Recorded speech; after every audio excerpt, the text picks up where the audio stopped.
Hi, friends. So today we are in historic Dallas, North Carolina at the Gaston County Museum of Art and History. Today we've got a special treat to kick off the Halloween celebrations. We're going inside this museum that they say is haunted.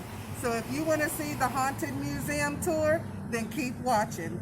This is Trippin with the Bradleys.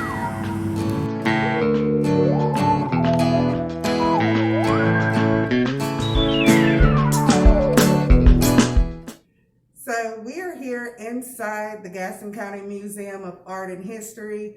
We are on the third floor, and with me is the museum director, Mr. Jason Luker. Hello. And he is going to give us a tour and tell us all about the lady in the blue dress. That's right. Every historical building always has a ghost story that kind of goes with it.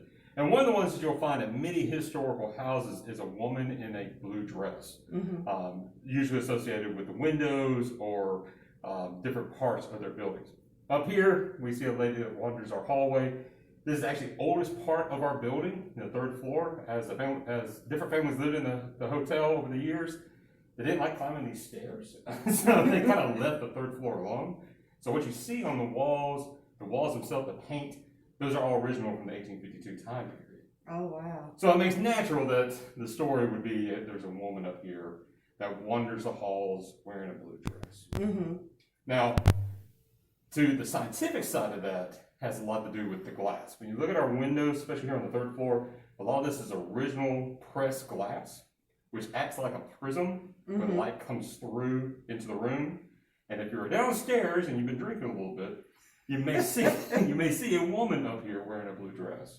And this is very common for a lot of old homes because they have pressed glass in their windows. The same effect happens out there. Now, what's interesting on this parlor, though, is this pump organ.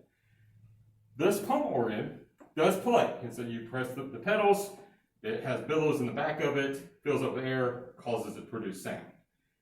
Interesting enough, we've heard this pump organ play on its own. Oh. One of the family members who used to live here was a woman by the name of Mabel Hoffman. She was one of the last of the Hoffmans to live in this house. Supposedly she was a music lover, and at night she would open up her windows to get a breeze into the building and play her own pump organ. So on occasions, you may see the blue lady, and you may hear the pump organ as well. Have you ever heard the organ? I have. My office is on the other side of this door, and there have been times when I've heard the pump organ go off. Now, usually it's after a school group has come through and kids have been banging on the pump organ. And so my theory was, well, it's just trapped air, it's leaking out, and it's causing the pump organ to play on its own. I did have a guy come in here, a professional, to tune the pump organ, and I told him, my little story hearing the pump organ play, and he looked at me and said, that's not how these machines work. So why it played, we do not know, but I have heard it play by itself. Oh my goodness. So where else might we spot the blue lady? Well, if you go down this hallway, that's usually another place that you'll see her.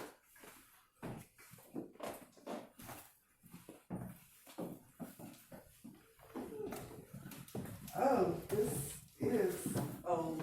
Yeah, these are the original walls. You can actually see writing on the walls that is from guests of the hotel years.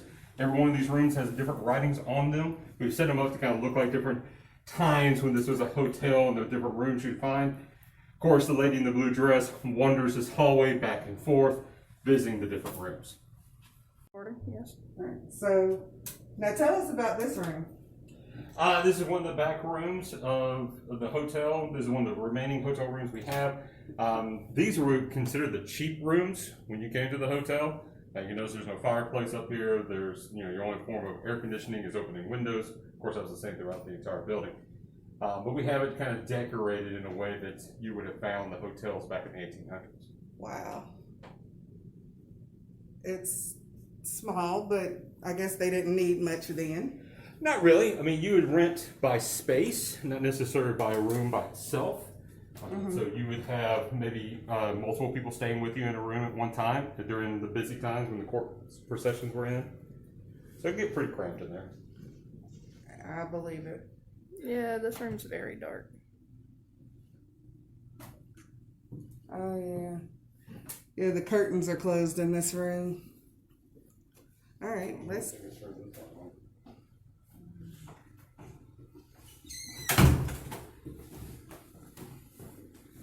see, I'm gonna turn some lights on in this room. So it's worth noting that the museum is actually closed right now. So we have been given special privilege to be here. So I just want to thank, Mr. Luker for allowing us to come into his humble abode, so to speak. So this is a big room. Yeah, sorry about that. We had to set up, we're actually doing some restoration work in here for this particular part of the museum. This is what we refer to as the bullpen. This would have been the largest room in the hotel. It's actually this side would be one big room, and on this side would have been individual rooms, much like the ones we just saw.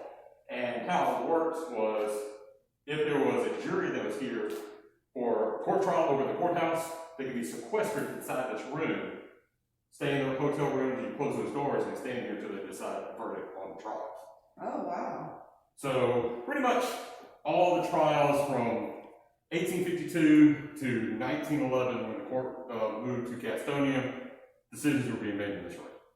So it helps that the courthouse was across the street. Exactly. Yes. We saw that as we came in, and I got video of the old courthouse. Very nice building. It's a very nice building. And one of the questions we had, because there's other buildings that could have done this, so we thought maybe this is just oral traditions, but we actually found a trial that took place in the 1900s, early 1900s, which the deliberation took place in this room. So it has been recorded. That was a murder trial. We got a gentleman that shot his son-in-law, cold dead in the streets of Gastonia, and his fate was decided in this room. Oh, wow. So if you believe in spiritual movements, this is a good room to have it, since so many people's hands, their lives are in the hands of others, as they debated their fate in this very room. Yikes. And one thing I always find we usually don't show this to many folks. This door is original to the hotel years. You can actually see this is room number 40 for the separation. But if you close the door, this is a marbling technique that was used. And these are fingerprints where people have pulled down in the paint to create a marbling style. So those are fingerprints from the past, captured in our exhibit. And there's no way of knowing whose fingerprints they belong to. Have no idea whose fingerprints they belong to. One of our best guess is they probably are enslaved fingerprints. Since this building was built by the enslaved people owned by the Hoffman family, that's one of our best guess about the construction. We believe that this could be the fingerprints of those who had been owned once upon a time. Wow. Now, has anyone ever spotted the lady in the blue dress in this room? As far as I know, she never travels into this room. She just goes back and forth on the hallway, which also kind of mirrors the glass that we have. Kind of go with that. So she doesn't really wander into this room. Okay, so if she walks the hallway, so to speak, do you hear footsteps?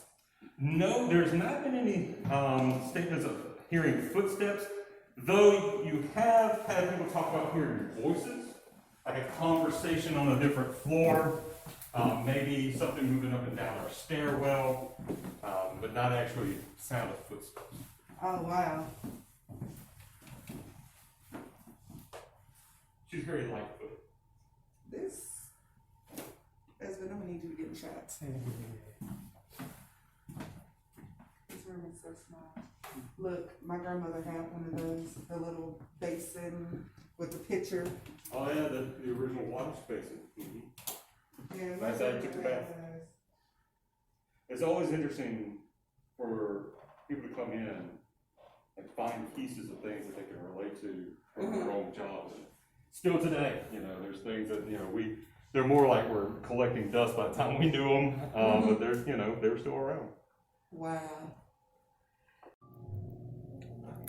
All right, so tell us about this room. Where are we? All right, so we're in the main parlor of the building.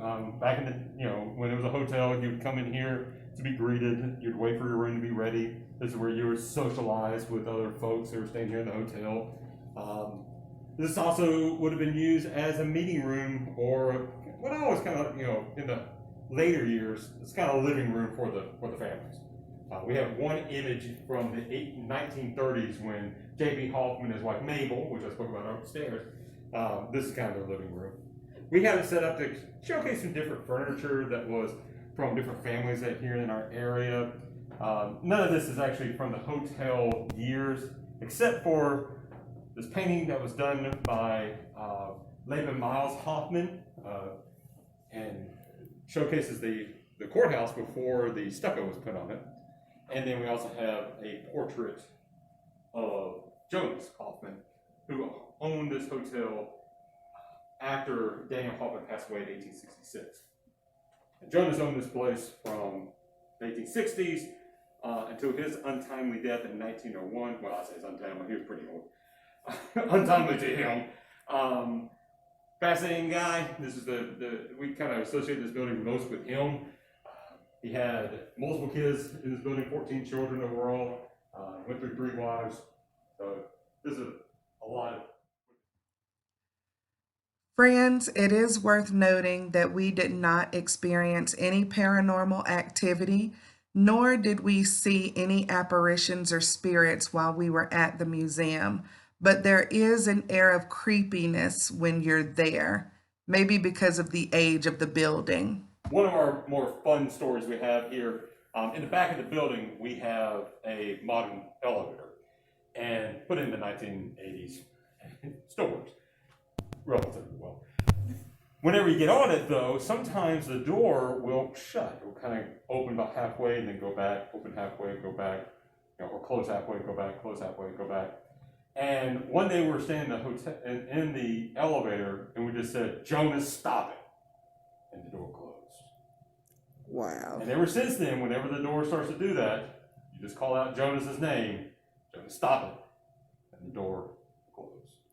And one of the old lores that's kind of passed down, that apparently Jonas was a bit of a prankster. So the theory that we have is Jonas is messing with us in the elevator. Or we just need to really get our elevator looked at. One of the two. Now, has anything creepy ever happened to you? Personally, I mean, I'm not a big believer in spiritual contact from the great beyond. Whenever people come into our museum and they'll lean in close and ask me, "Is this place haunted?" I always ask them a simple question: "What do you believe in ghosts?" If the person says yes, then I say, "Oh man, this place is super duper haunted."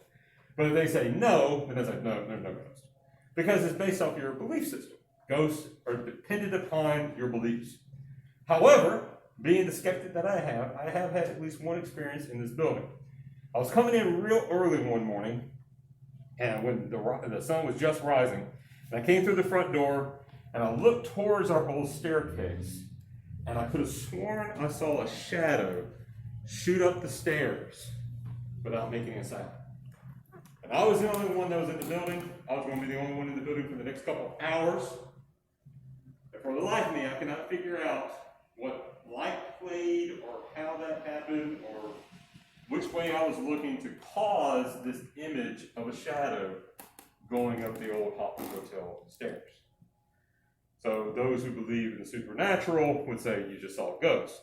For those who, like myself, can't explain it away, but I have a hard time believing that it's something more than just my imagination.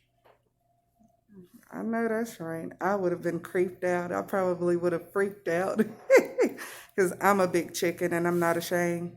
Well, I like to tell this joke when, why we don't see ghosts is because we would ask them too many questions and they don't want to be harassed because we have so many questions about the place. Taking it what you want. Well, thank you so much for letting us come in and take a tour of the museum. We really appreciate it. So friends, if you're ever in Dallas, North Carolina, definitely stop in at the Gaston County Museum of Art and History, and perhaps you may catch a glimpse of the lady in the blue dress. Thanks so much for watching. Don't forget to hit the subscribe button. Don't forget to like this video. Let us know if you want to see more videos like it.